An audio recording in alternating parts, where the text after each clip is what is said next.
say, kids, what time is it?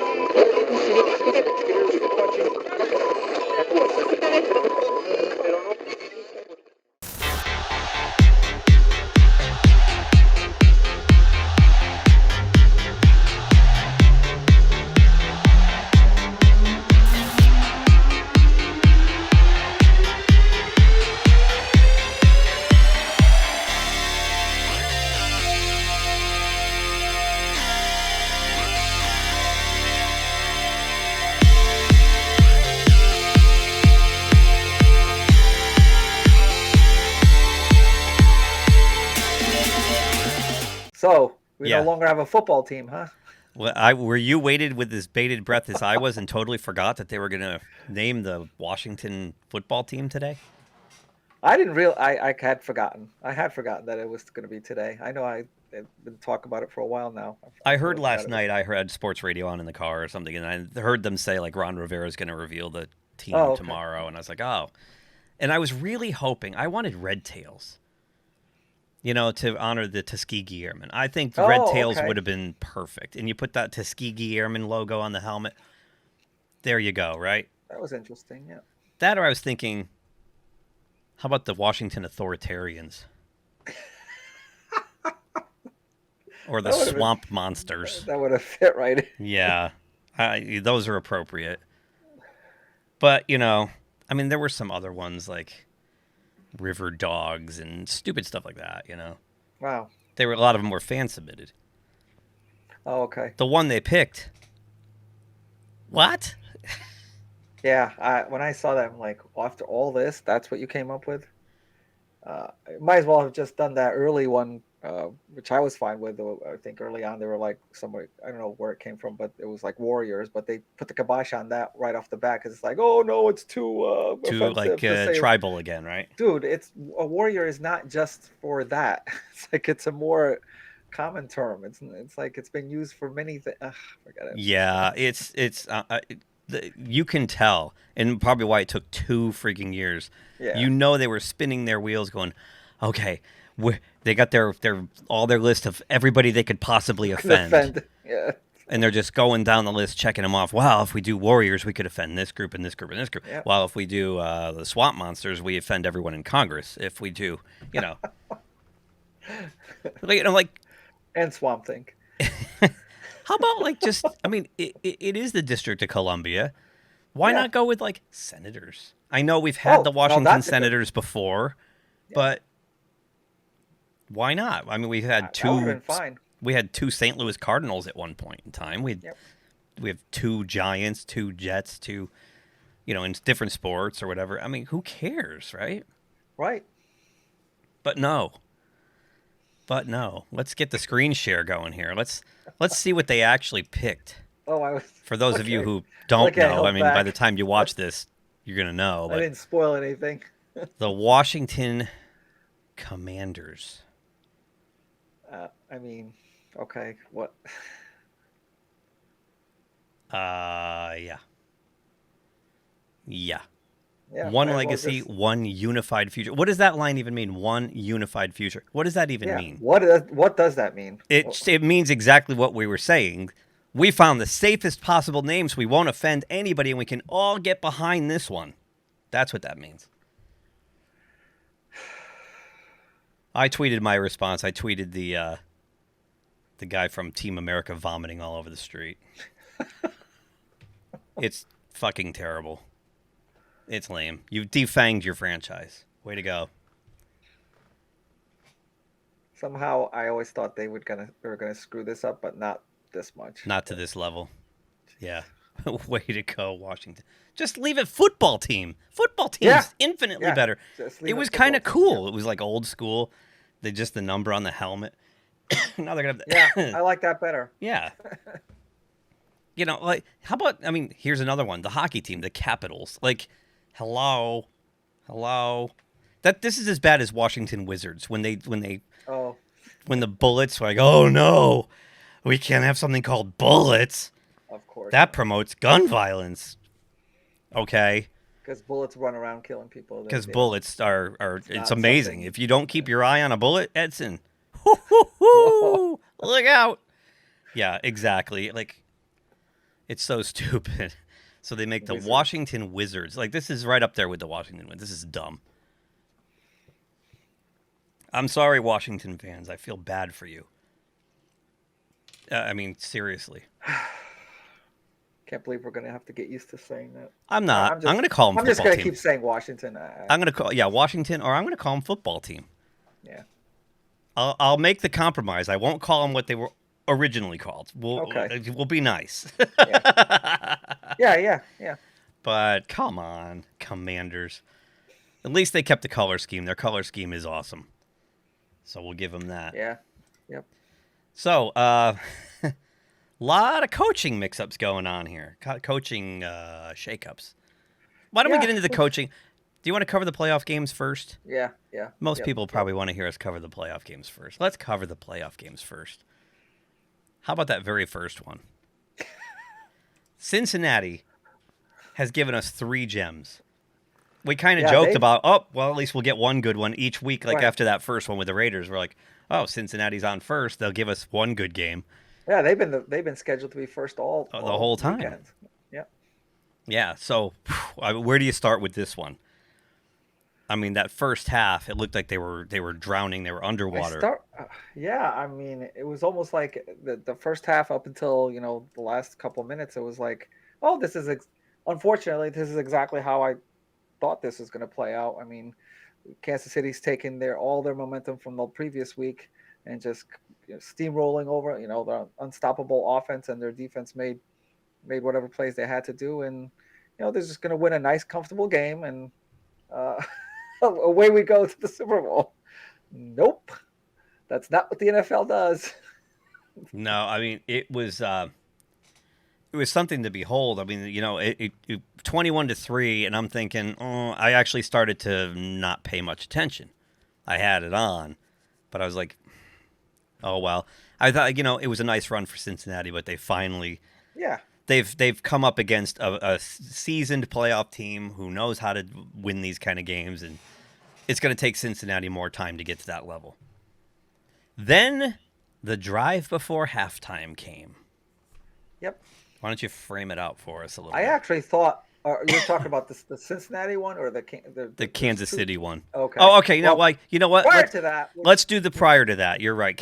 I thought was a really good. I actually thought, okay, 21-3, Cincinnati's going to go down to the 30-yard line. They're going to kick a field goal, and then we'll go into the half, down by 2 scores or whatever. And they're not really going to catch up, because that's this whole they've been having during gaps of we've talked about this, having to settle for field goals a lot.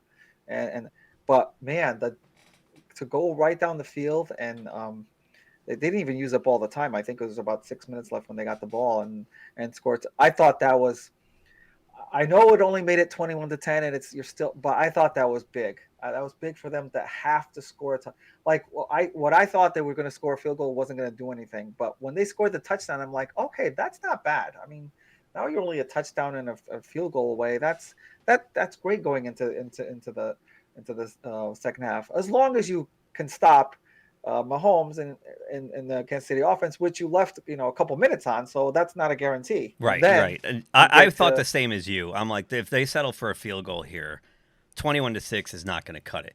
No. And I kind of had a feeling at this point, being the drive took 3:59, so you figure somewhere there was probably about 4 minutes to go. I'm thinking Zach Taylor might just consider this 4-down territory. He probably knows you can't trade field goals for touchdowns against the Chiefs. You can't do that. So the big play was an 18-yard pass on second down to T. Higgins.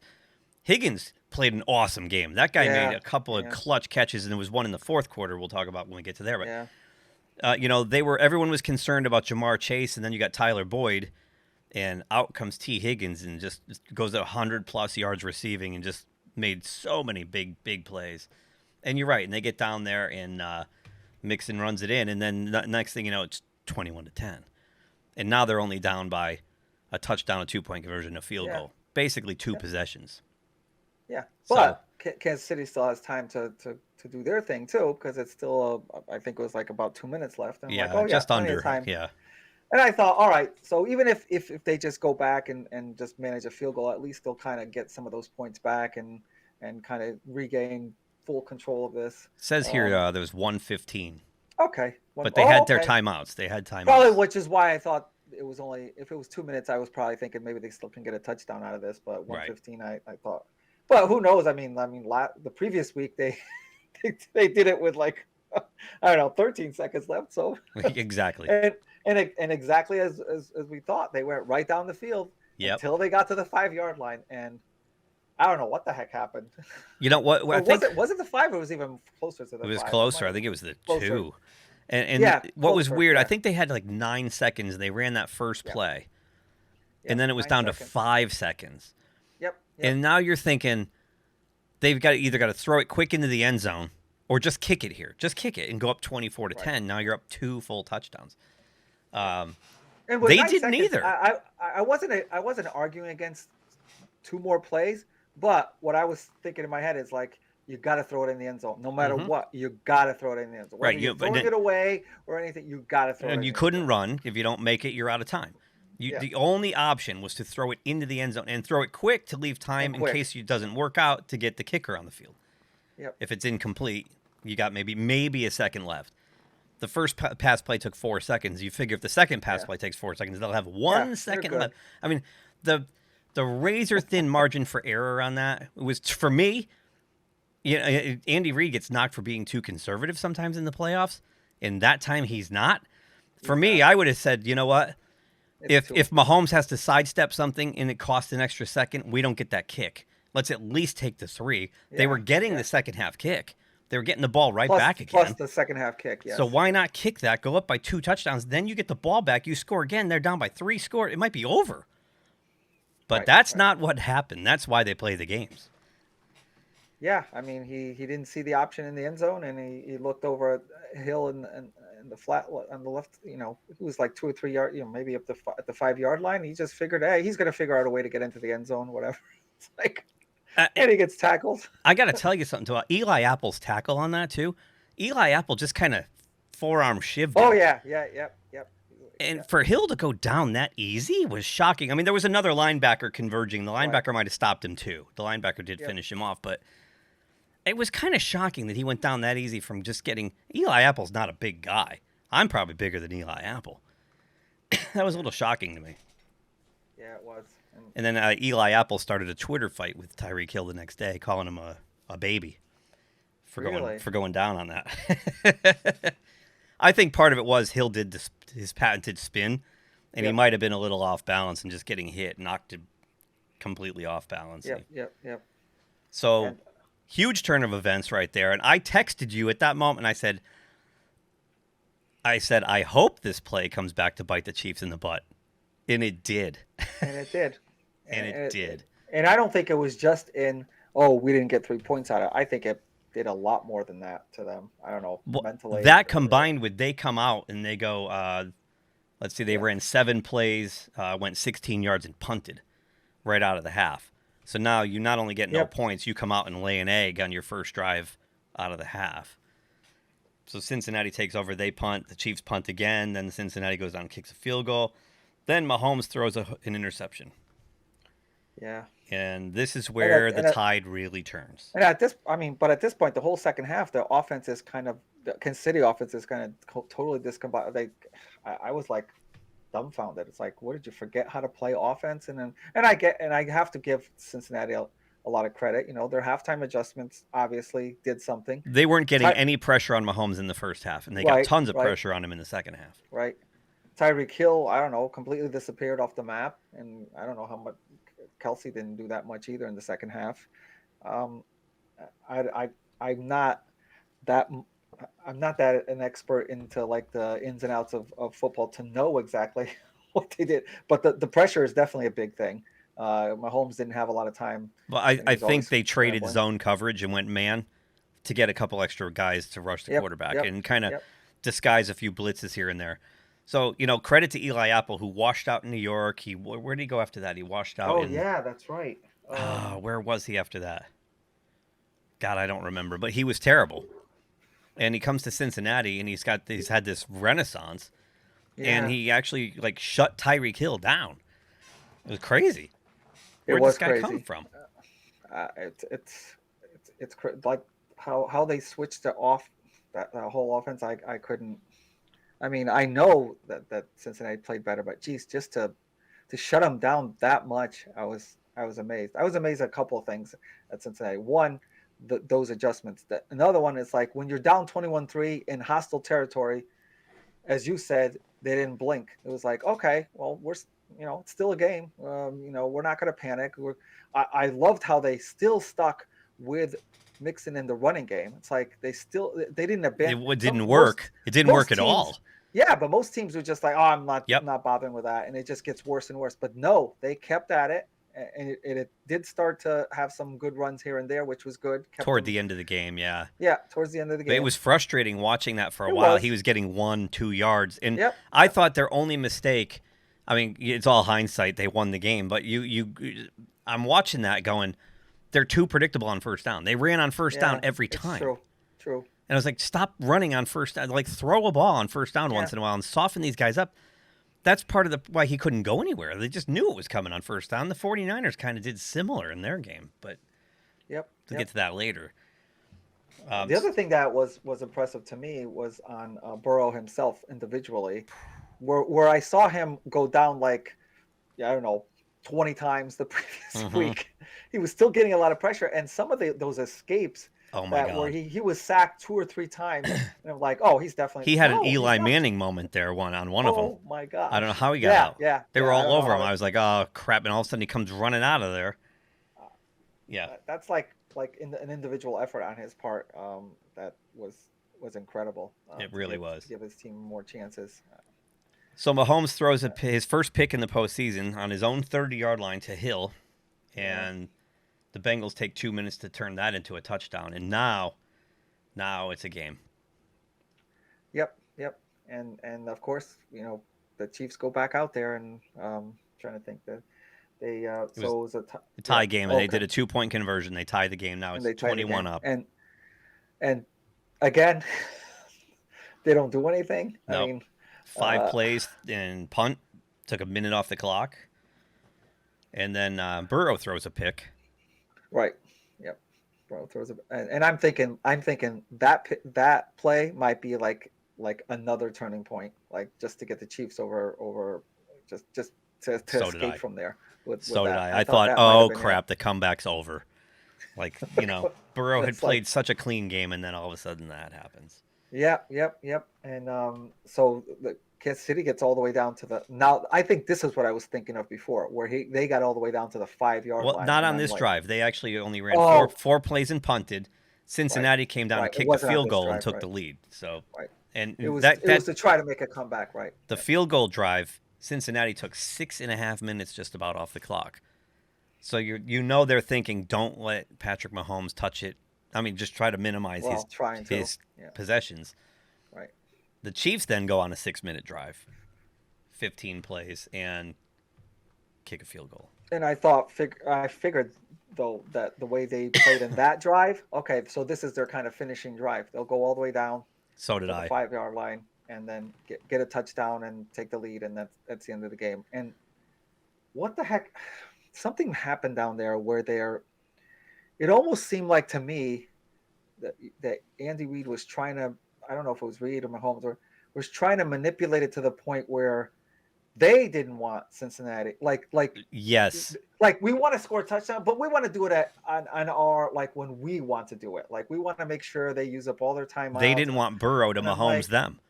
Are you serious? It's like you guys are the yeah. I mean, you're not supposed to play that. I think the fact that they tried to finesse the touchdown is the reason why they didn't get the touchdown. Like, oh, we want to make sure we use up all of our plays, or like, no, just go and get the touchdown. Yeah. Let me read you this series of plays as they neared midfield. Yeah. 1-yard run, McKinnon. 18-yard pass. Okay, that's pretty typical. All right, here we go. Then the next one. Now they're at the Cincinnati 38, 9-yard run. Yep. Next play on the Cincinnati 29, 14-yard run. Next play from the Cincinnati 15, 4-yard run. So they're being very careful. Don't turn the ball over, right? Yeah. Next play from the 11, 4-yard run. Then the next play from the 7, 2-yard pass. Very conservative. Very conservative. Next play from the 5, 1-yard run. Then and that's okay. I think that on the first down, that's okay. But yeah. So now you're at 1:26 to go. Now they go for the kill.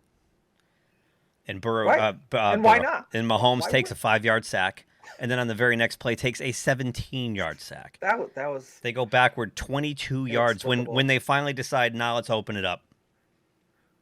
Backwards they go. Yeah, that seems crazy. Yeah. I don't know. Yeah, and on the 17-yard sack, Mahomes fumbled the ball.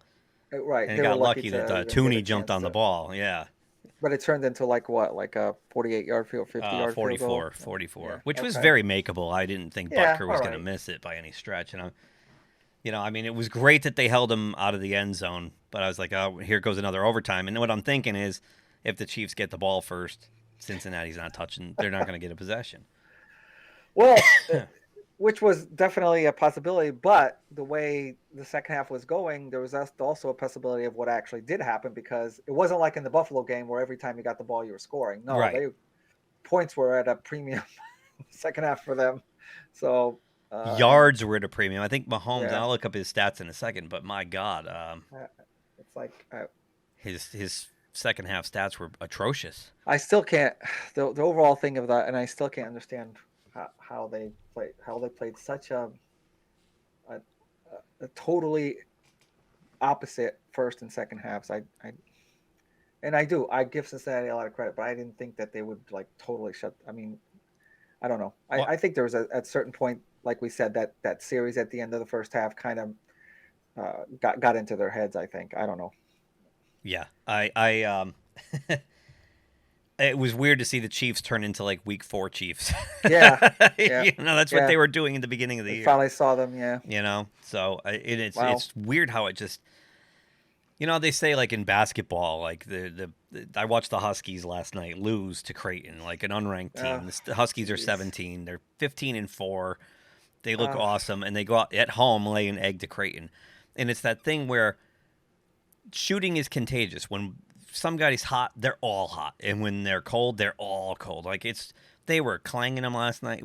They played so bad as a team, and I think that kind of happened here with the Chiefs, where once Mahomes started to, it's weird. It's almost like he just shut it off and he couldn't turn it back on. Yep. And then it just cascaded, and they all started playing. I mean, it's actually starting with that play with Eli Apple and Hill, when he couldn't get in the end zone. Yeah, exactly. It was just weird, Where they thought there was just, it's a done deal, and it's like, what the heck happened here? And it's like they kind of went into the half with a little blasé-faire attitude, and wow. I think it's a bit of a product of a team that keeps winning year after year after year. Yeah. Okay. They just kind of believe their own hype, and they think, well, okay, we could just go out there all we got to do is show up in the second half like we did in the first half, and it's I'll tell you what, that Zach Taylor is one hell of a coach. So yeah, I gotta give him a lot of credit. That team is really, really well coached, Cincinnati. So the Chiefs win the coin flip in overtime, and I'm like, here we go. But oh no, on the second play from scrimmage, Patrick Mahomes decides to throw it to the other team. Yep. That was a weird play where he kind of threw it into double coverage, and the ball bounced right into the gut of Bell. And he was facing the wrong way. It looked weird. Like he almost dropped it. Like he wasn't expecting it to ricochet straight into his gut. But give him credit. He held the ball, ran it back to the Kansas City 25. No, sorry. He ran it back to the 45, Cincinnati 45. Which at this point, you could still stop them. But I'm thinking all they need now is 3, because once each team has a possession, a field goal wins the game. Right. So, the Bengals run 9 plays, take 5.5 minutes off the clock, methodically march down the field, and out comes their rookie kicker. I wonder if he turned to Taylor and said, "Guess we're going to the Super Bowl." and they gave him what probably was his easiest field goal in the Holy whole. moly! So it wasn't even a high pressure. I mean, it's every kick is a high pressure kick at this point, but that was the easiest kick he had to do.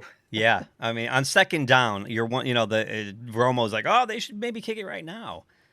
And they were asking Jay Feely, does it matter which hash mark? And he's like, no, Yeah. But the Bengals did the safe thing and had Burrow move it to the center of the field, give him a nice clean shot at it, and poof, the Cincinnati Bengals go to the dance. I mean, you see some of those shots on the Kansas City side, and it was like this look that is like, what? We must be dreaming something. This is not real. They look like shell-shocked. They couldn't accept anything. And speaking of Romo, he had his own kind of shell shock moment on the drive where the Kansas City goes all the way down there to probably win it, and he's like, he said something, he got a lot of criticism for this. I agree. He's like said something like, maybe Cincinnati should consider just letting him score right away so that they have a chance. Well, their defense has been playing great all game. Why would you even say that? It's like, I don't know. It was weird. He was kind of, ever since Mike Holmgren did that in the Super Bowl. Yeah. Letting the Broncos score to get the ball back with some time. Yeah. It seems like it hasn't become an en vogue strategy, but it's definitely in the back of people's heads sometimes. Yeah, I think you just they're probably going to score anyway, so maybe we just let them to give us time to respond. And I think that's kind of what Romo was thinking about when he did that, but still, I don't know about that. The competitor in me wouldn't be able to do that. I mean, I'm not even going to say even this, but at least if it was a tie game, and they're going to score the field goal anyway to win it, and then you have zero time, maybe, but you were winning, so with your defense out there, there's a good chance you could keep them to like where all they're going to do is tie the game, and still you have more time. So I don't get that, and I agree with you. That strategy of letting someone, I can't just let somebody score. Yeah. I mean, it shows no faith in your defense either to try to turn them over or set them backwards. That's especially after what they've done. Exactly. To them in the second half. Oh yeah, jeez. So bad message. I can't find his second half stats. I think he only had like 58 yards passing or something, Mahomes. But terrible. His quarterback rating was 12.3 in the second half. Wow. So, as much as you praise the guy for winning games for them, you have to also criticize. He lost them that game. He was a huge part. Yeah. And especially at the end, taking that 17-yard sack. And that was bad. Throwing a couple picks late in the game. Like, that's very un-Mahomes-like, at least for the last couple of years anyway. Yeah. So. And I don't know if this is what's going through his head, but, like, as things got worse and worse, was he just locked into Hill and no matter what? And did you even look at other options? Just like we said about Aaron Rodgers and Devontae Adams last week. So I don't know. You wonder. It's a lot of things. You wonder if they radioed into his helmet that Adam Schefter said Tom Brady was retiring, and he just went, "Oh no." Maybe that was it. Yeah, maybe that got to him. It's like, oh, whoa. So after yet another 3-point overtime classic in the playoffs, and aside from the wild card round, it has been dynamite. It's been great. It's been great. We get treated to the 49ers and the Rams for the third time this year.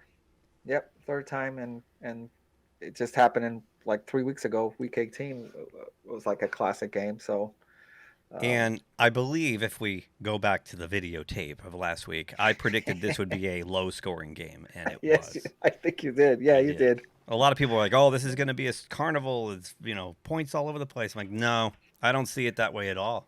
Oh, I agree with you because of the fact that we have some question marks on the quarterback side, both teams, but especially on Garoppolo, and their defenses have been doing pretty well against each other. I mean, I know they've had some high-scoring games, but this is the playoffs now, and things go up another ratchet, and it's like.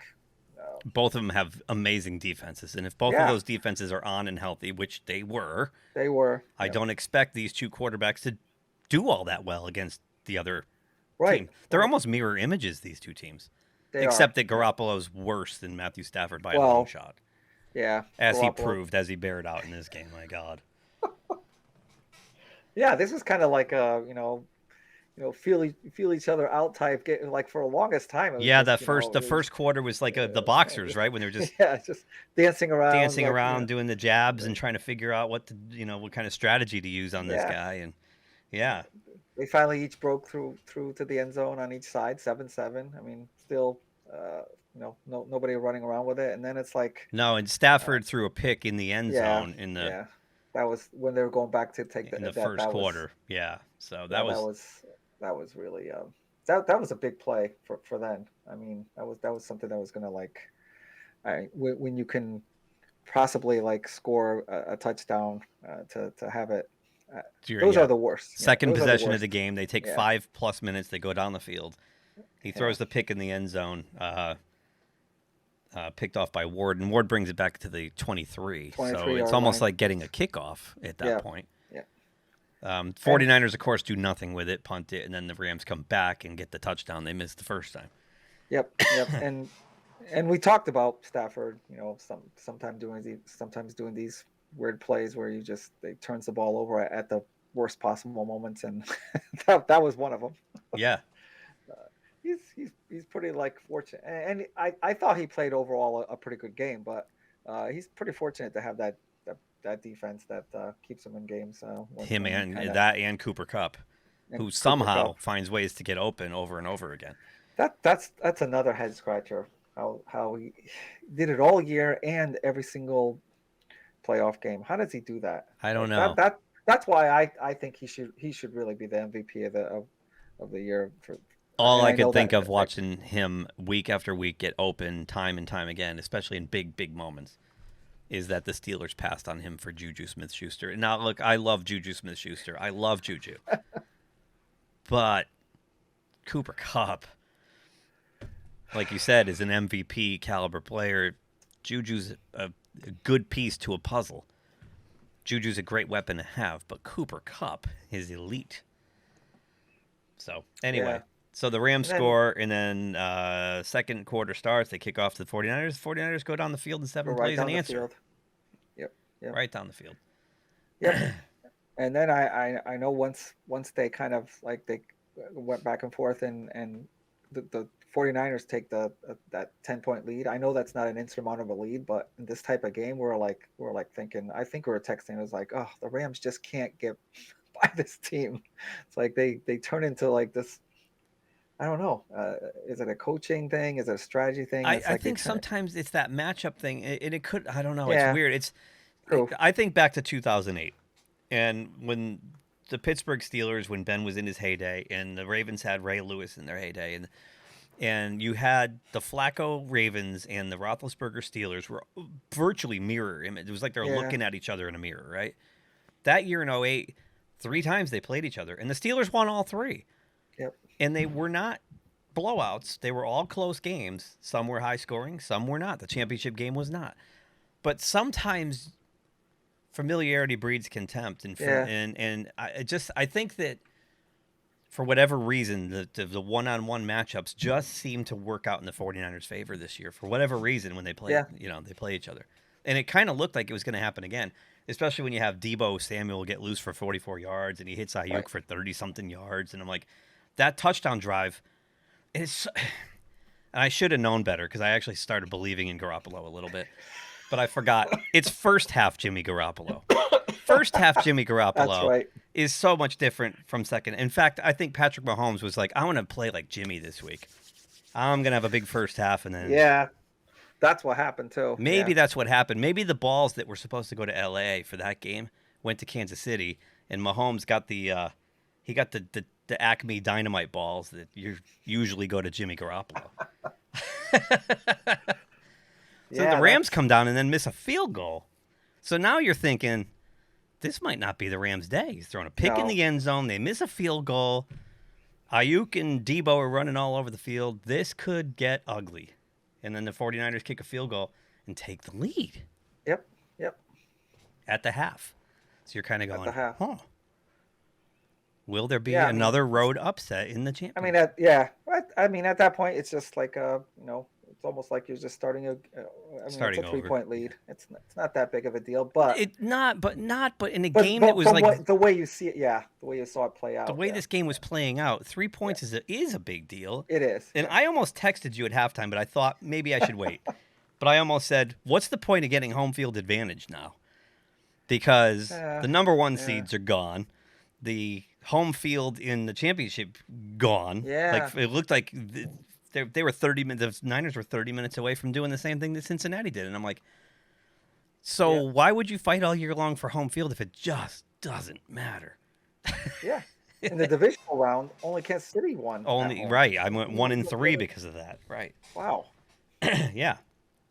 So when you think about it, number 1 seeds dispatched without any worry. Yeah. Tampa Bay lost their home field. Like all these teams that had. Yeah. What is it? Yeah, I guess it doesn't mean that much. Not in a league with this much parity. I don't think. Yeah. I really don't.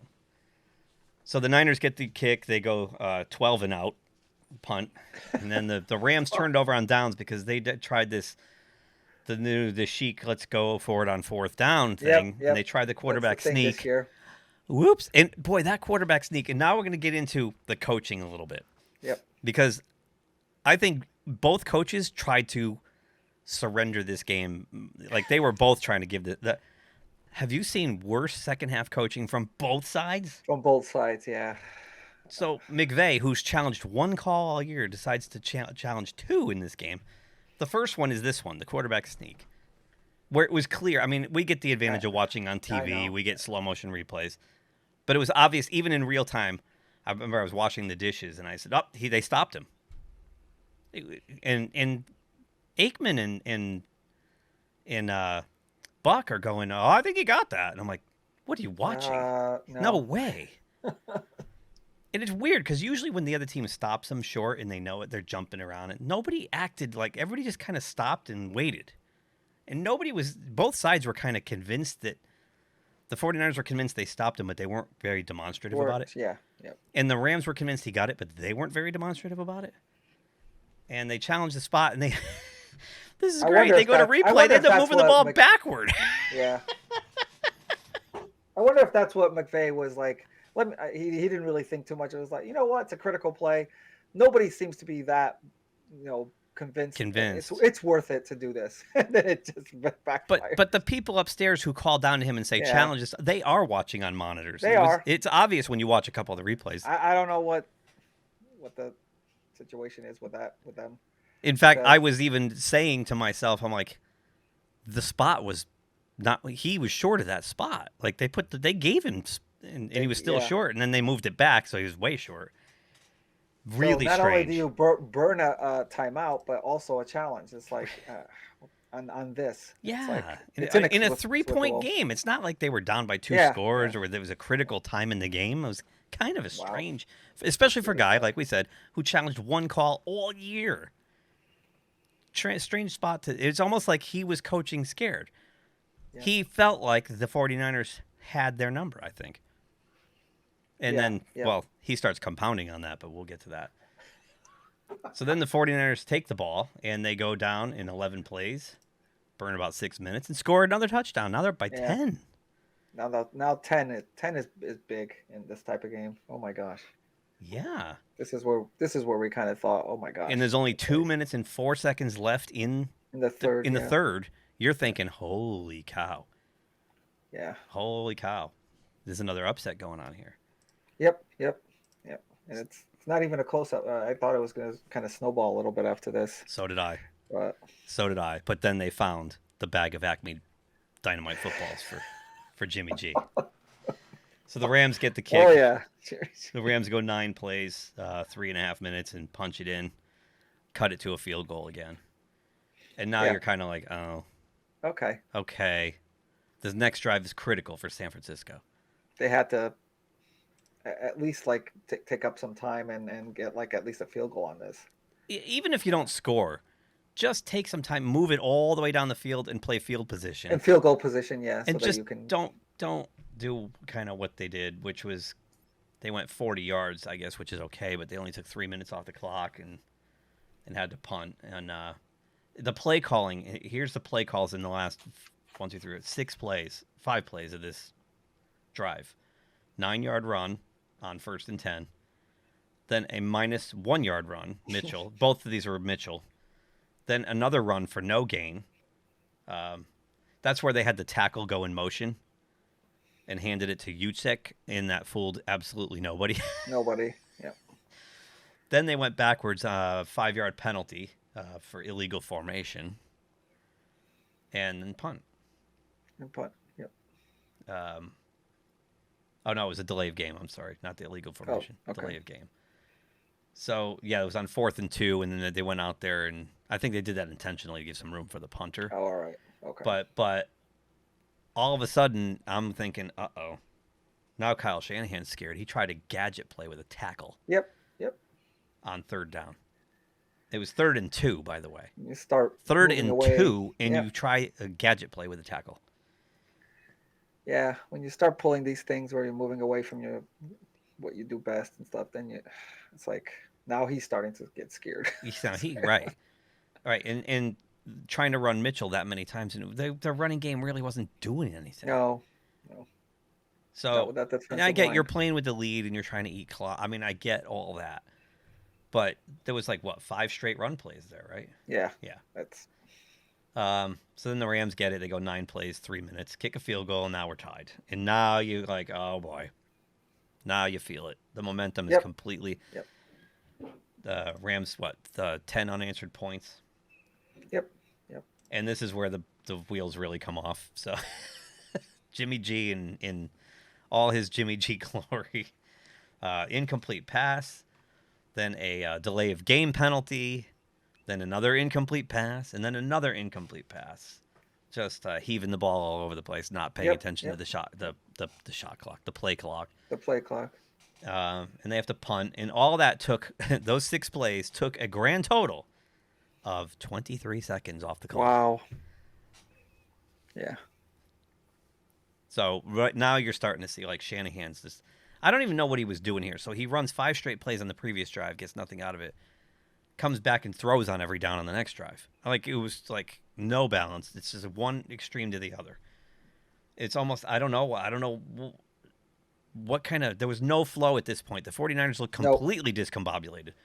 Those incomplete passes were bad. It's easy to read, but those throws were nowhere near people. Yeah, that's the issue there. It's it wasn't a great defensive play or anything like that. That was just he was just throwing it all. There was one he threw straight into the ground almost. Yeah, that was. I was like, oh boy, here we go. So the Rams. Oh yeah, he's definitely at this point thinking it's definitely in his head now. Yeah. So usually when you see that, something worse is coming. Yeah, so they punt. The Rams Inevitable. Get it. 10 plays down the field, 4 minutes off the clock, kick a field goal. Now they have 13 unanswered points and the lead at 20-17. So and that drive that previous with the Rams where things really on the San Francisco defensive side that killed them when Stafford throws it up for grabs as well, and oh my God, that was the drive. He kind of just. Who was that guy? I can't think of his name. It hit him right in the chest. I'm trying to think. Was his last name Trait? Something like that. Tart. Oh, maybe it was. Let me look him up real quick while we're talking about that. And it was it was almost like your fair catch for a punt, and he just I don't know, just hit him right in the breadbasket. One of those things was is this real? It's such an easy play, and he just can't make it. Did you feel like I feel when you see something like that, and in these games, you just know they're not getting another shot. That was the game changer. Yeah, right that there. was it. Yeah, yeah. And God, I can't find him on here. Hang on. And the sequence of plays that goes right after that, where Tart. It's like a Jaquiski Tart. I felt so bad. He knew it. He laid on the field for 3 minutes. He knew. Not that seals anything. I've heard people say, "Oh, the play that sealed that could have sealed the game." No, it wouldn't. 49ers still have work on their side to get the game and everything. It doesn't seal anything, but still, it's a big, huge play that puts them in a good position to just finish it off. But that drop, and then the plays right after that, where gets a nice completion to OBJ, and added another 50. And I wonder if that 15-minute penalty, 15-yard penalty is just frustration that they could have had this, and then that That was that a puts dumb penalty to take. that puts the Rams right in business, so they could take the lead. Yep.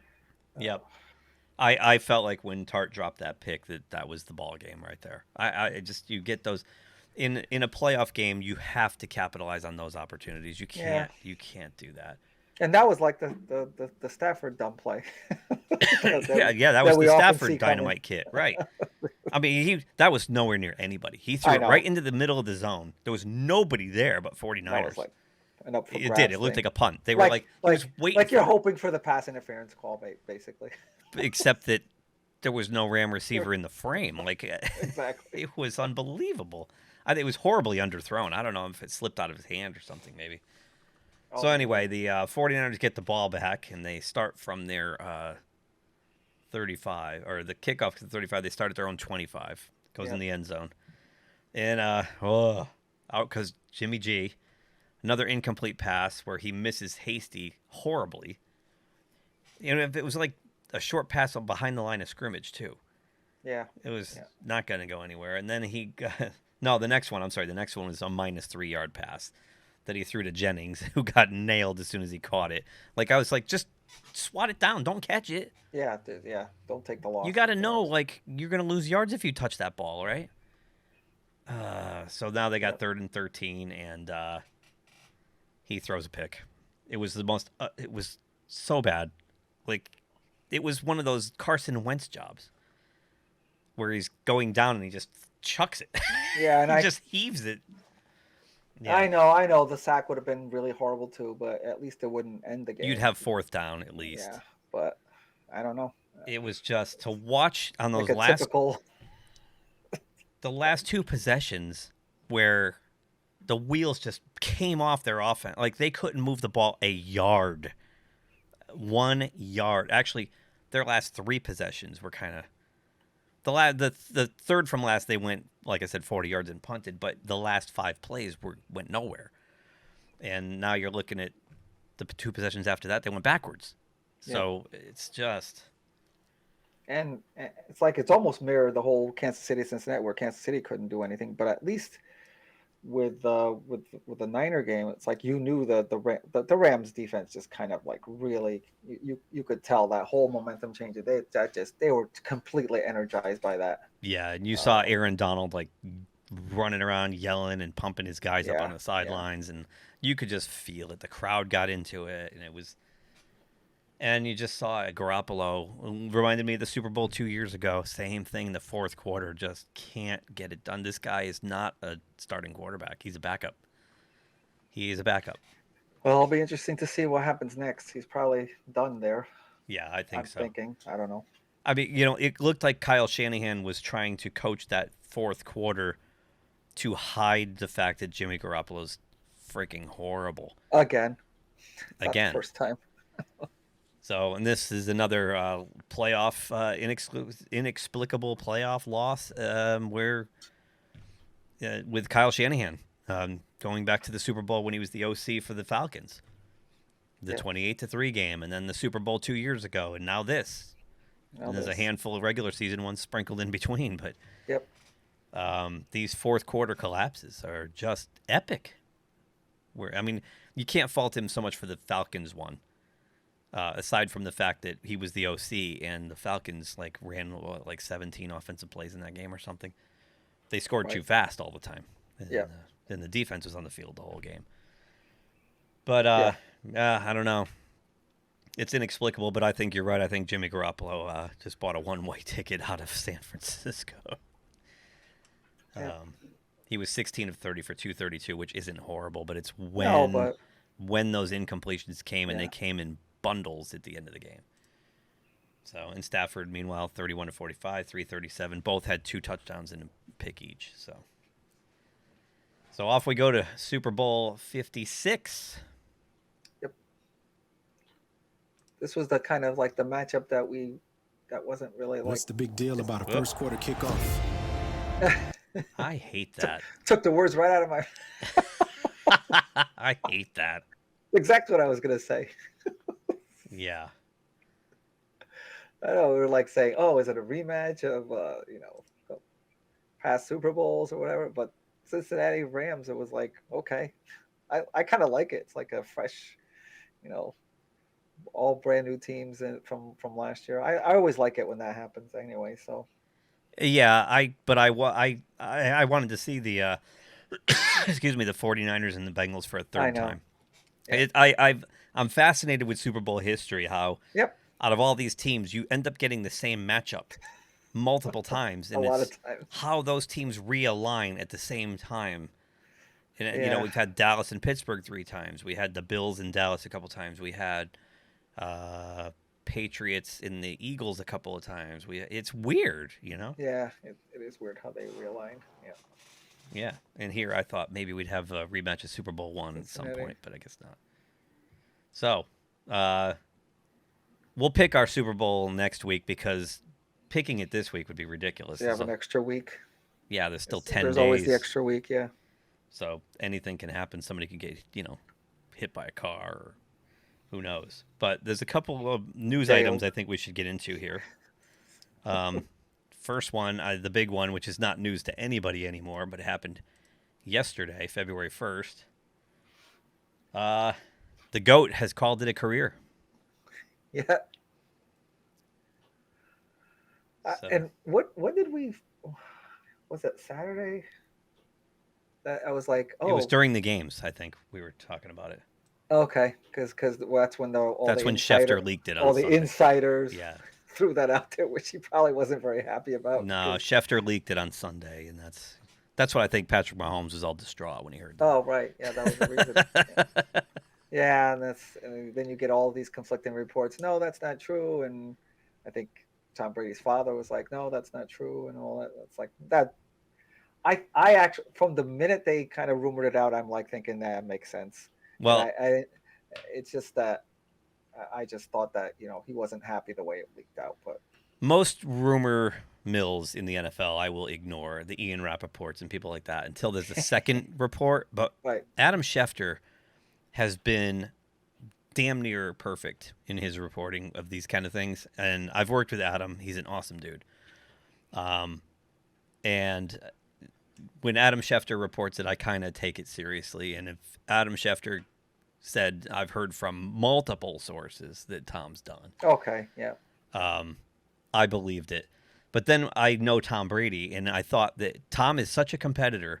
And over the years, whenever the media has said something about him that he didn't like, he takes it and shoves it right up their anus, right? Yeah. And I was like, because they leaked it before he could say it, he's going to come back now. To be honest, look, love, hate, or indifferent with Tom Brady.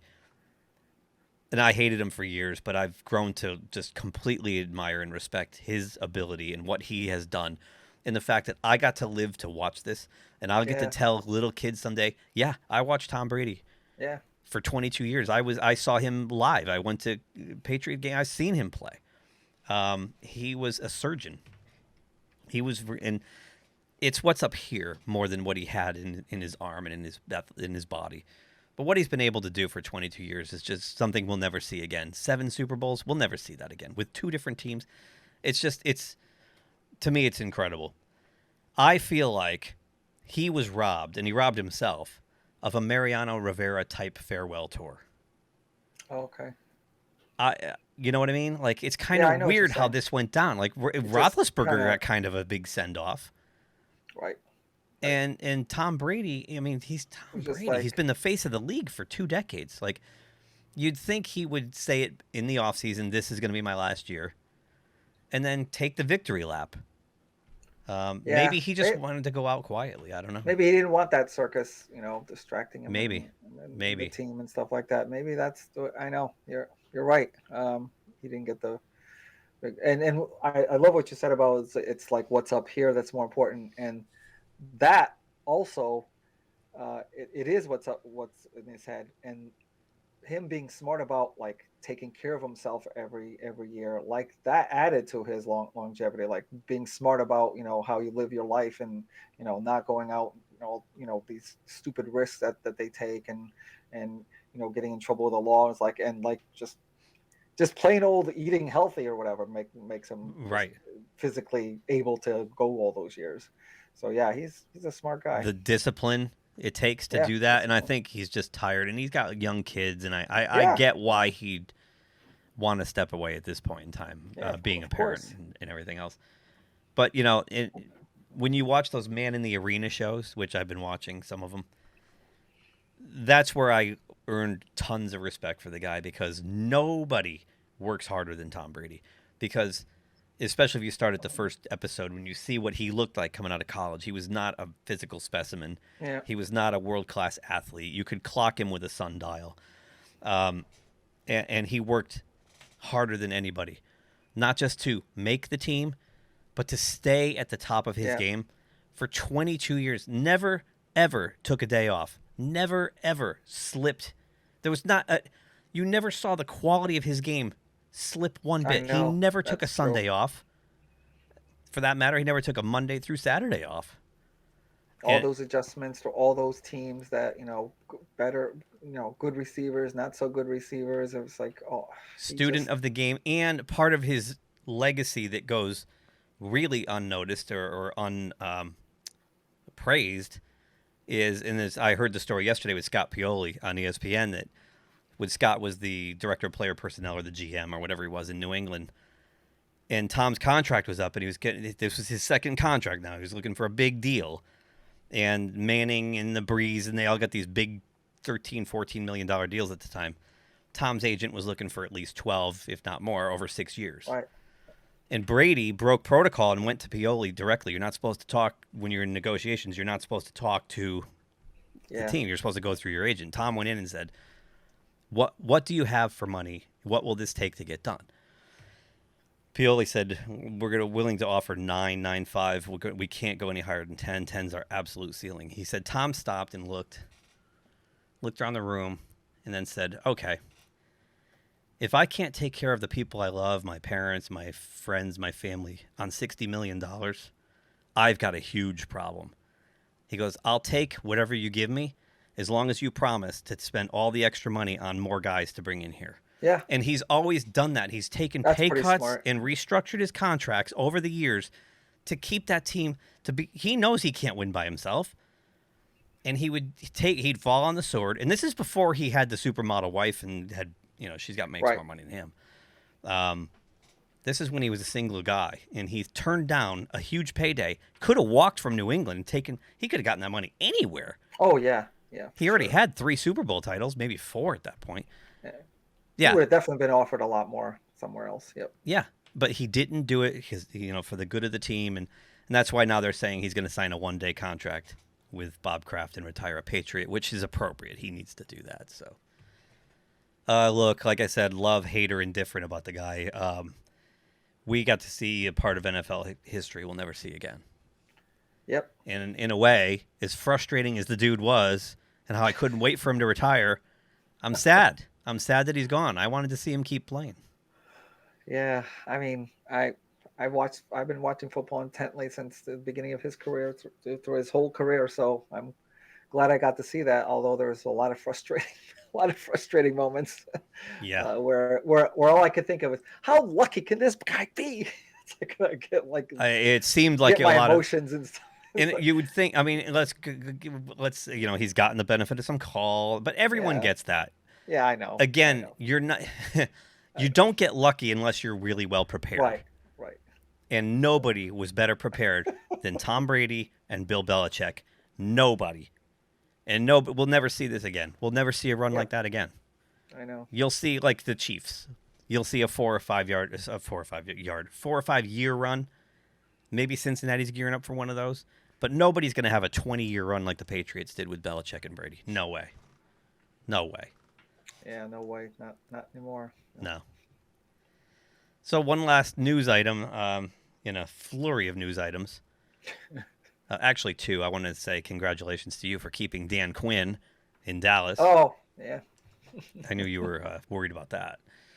Oh, I was just like shocked. I mean, I was just thinking, the Cowboys, you know, squandered their good opportunity because they had both the offense and the defense playing so well early in the season. I know offense started, I don't know, for some odd reason not doing well, but they squandered the opportunity. How can you have your defense playing at such a high level for the first time in how many years? And it's like now they're going to lose because Dan Quinn's definitely going to get hired. And then, wow, He gave up a maybe they'll huge get a payday. second chance. Yeah. I'm sure he will. I mean, I think he says he wants to finish what he started there. And I think if Kellen Moore can, maybe with another year under Kellen Moore's belt, their offense won't come apart like it did. Yeah, maybe. Hopefully for them. He's young, so we'll see. Because Dallas has all the pieces right there. But this, we talked about this that Monday that after the season, Flores was the big shock.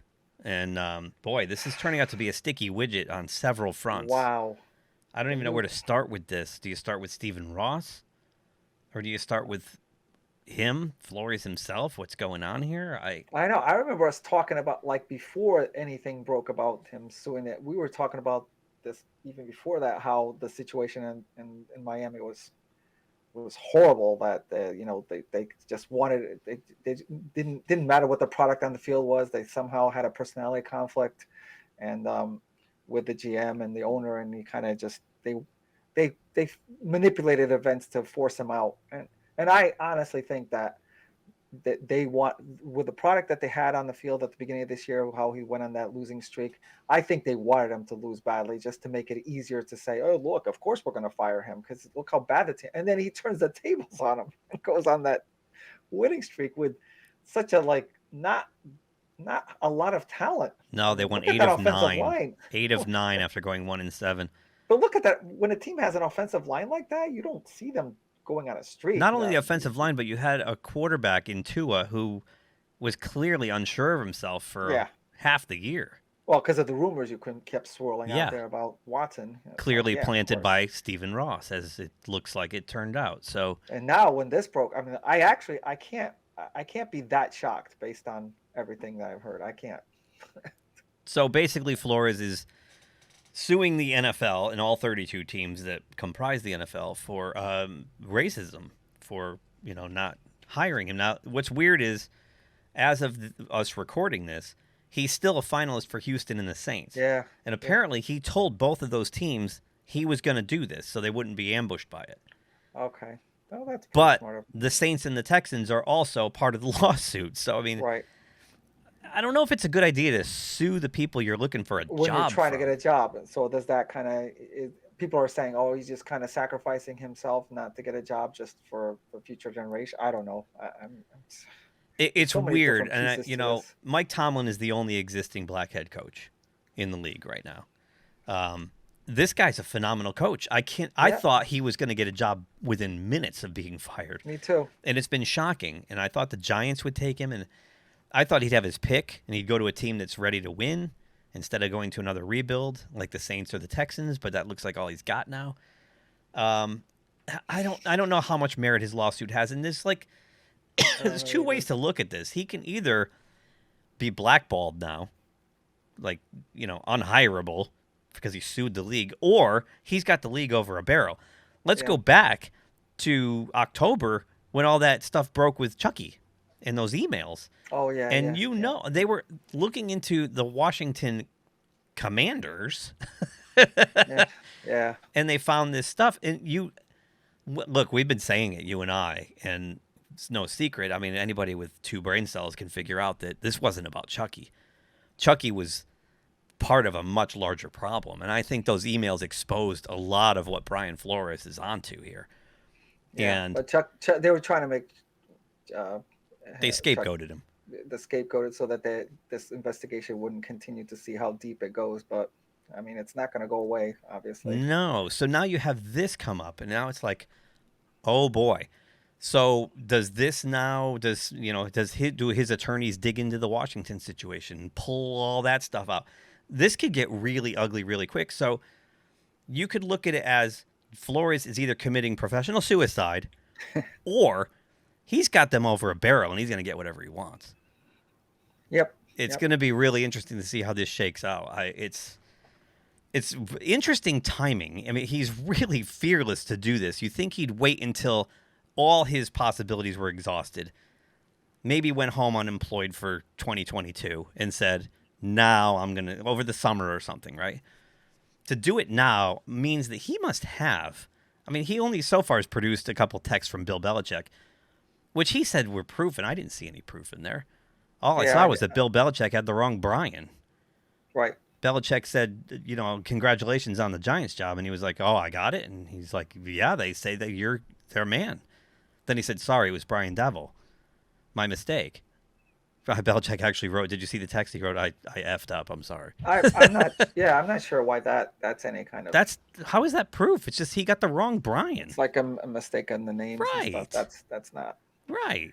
I mean, he's also, some of the stuff he's saying is also specifically to the Miami ownership, and this one I kind of believe, where he was offered $100,000 for every game he threw. Yeah. Technically speaking. Yeah, that's the part of this that's the part I'm more interested in than suing over racism. Right. Now you've got an owner who's challenging the sanctity of the league. Yeah, this is like Pete Rose type stuff. Yeah, it really is. You're absolutely right. I mean, he's not betting to make money, but technically he's trying to get a better player. He said he was even telling Flores to take vacations, take time off. Yeah. I don't care. Just lose. He'll give him $100,000 a game for every game he loses.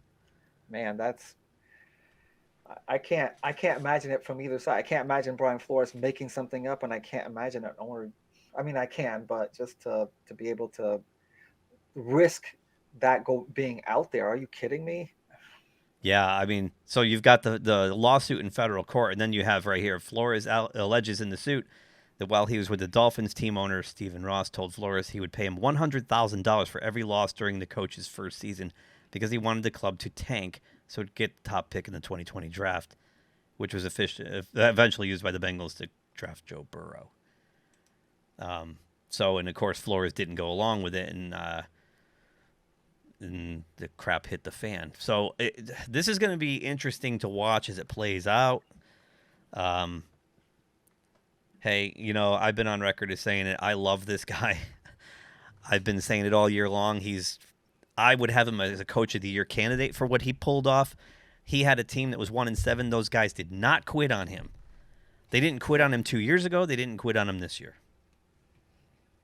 So we'll see. I mean, coaching wise, he definitely seems to have it, but this whole thing is going to be a mess. Cloud over the league for at least the whole offseason, maybe. Yeah. I mean, well, we've said it before. We love the product on the field, but the league itself is a corrupt cesspool. It really is a corrupt cesspool. Right down to making the military pay for their own honors. From a tax-exempt league because they claim they're some kind of religion or tax exemption. I mean, while turning $9 billion in profit. The NFL can suck it as an organization. They're scumbags. So, but you got a good product. We love your product. Yeah, that's for sure. Yep. So, all right. So I guess that's it for now. We'll keep an eye on the Brian Flores situation, but we'll pick our Super Bowl picks next week, and I will go down in flames to you, both in the regular season and the postseason this year. So I will have to have my revenge. I can't even pick the Pro Bowl to catch up. That's got it. Oh my gosh. I know. Well, thank you all for watching and for participating all year long. We got one more to do, and you can find us on the Rumble, and Edson has the social, GeekTime Net. And that's it for me, if that's it for you. That's it for me. Right. Just one more big game. One more. But what we know about this league is that there's going to be reasons to talk about it all year long. So especially after what we just covered. We should do our horrible draft, pre-draft mock draft too. The one that we get maybe the first 2 picks or something. Yeah, the easy ones. The infield fly. Yeah. All right. Thanks for watching. We'll see you guys next week. If you enjoyed this video, please give us a thumbs up below. Also, please subscribe to GeekTime TV. It really helps us grow the channel. And make sure you hit that bell icon in order to receive notifications every time we drop new content here.